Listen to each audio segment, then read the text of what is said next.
Hey everyone. So, over the next few weeks, I'm going to be doing a reading of Second Timothy, and it's only 4 chapters. Today, I am going to do kind of an introduction, general overview of Second Timothy.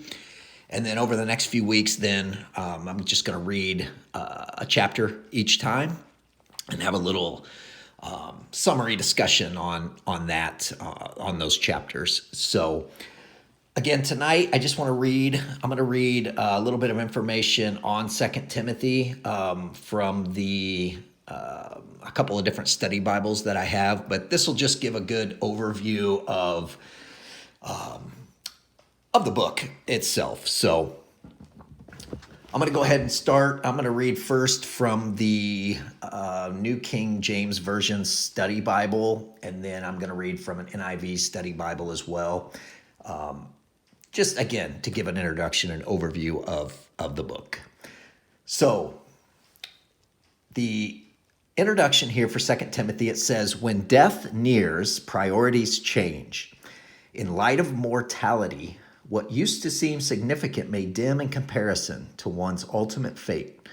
That is why we listen to a person's last words.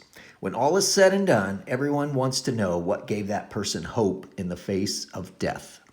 2 Timothy is Paul's last words. From a cold, lonely Roman prison, the aged apostle Paul wrote his final instructions to his protege, Timothy. Paul knew that this letter might well be his final contact with Timothy. His execution was most likely imminent. He implored Timothy to come quickly to his side, but in case he did not make it, Paul imparted his last words of encouragement to his son in the faith. And this is from the NIV Study Bible that I have, just to give a little bit more information on 2 Timothy. It says, after ministering freely for several years, Paul was again arrested and sent to Rome. This arrest was perhaps the result of the persecution of the Christians begun by the Roman Emperor Nero. This time, the situation was far more serious than during his first imprisonment, when he was under house arrest and expected to be released. Now Paul was chained as a common criminal in a dungeon, and he assumed his trial would end in his execution. This second letter to his disciple Timothy, his dear son in the faith, has been called Paul's swan song, or his last will and testament. When a person's death draws near, their perspective on what is truly important comes into sharper focus. Paul was acutely aware of the importance of guarding the purity of the gospel, which he had labored his whole life to advance. You can feel his heart speaking when he told Timothy to guard the good deposit that was entrusted to you. Paul wrote to encourage and instruct Timothy in his ministry, especially in the light of false teaching in the church, and to pass the torch, exhorting Timothy to faithfully carry on the ministry Paul had begun. Paul also asked Timothy to come visit him in prison. In his lonely prison cell, Paul longed for the fellowship of his close brother. He spoke emotionally of the fact that everyone had deserted him and that only Luke was with him.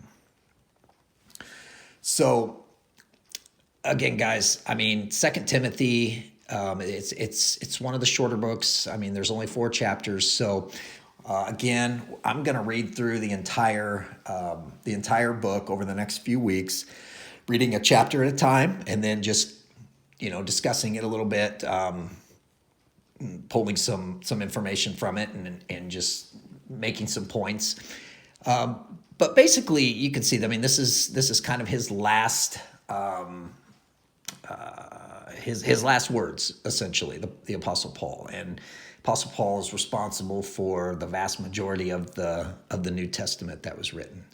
So it's there's a lot of great information in it. I mean, it calls for the perseverance in the gospel, to persevere in spite of suffering, and calling on he's basically calling on Timothy to continue that fight of faith as he as Paul approaches the end of his own life. So it's going to be fun. It's going to be a great book. Hopefully we'll all learn a lot together.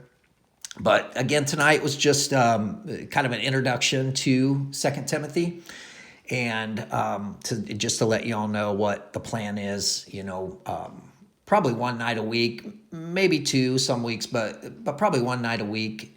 I will just read a chapter, and then we'll get all the way through the book here in a few weeks. So that's the plan. Love y'all. Hope you all have a great day. God bless.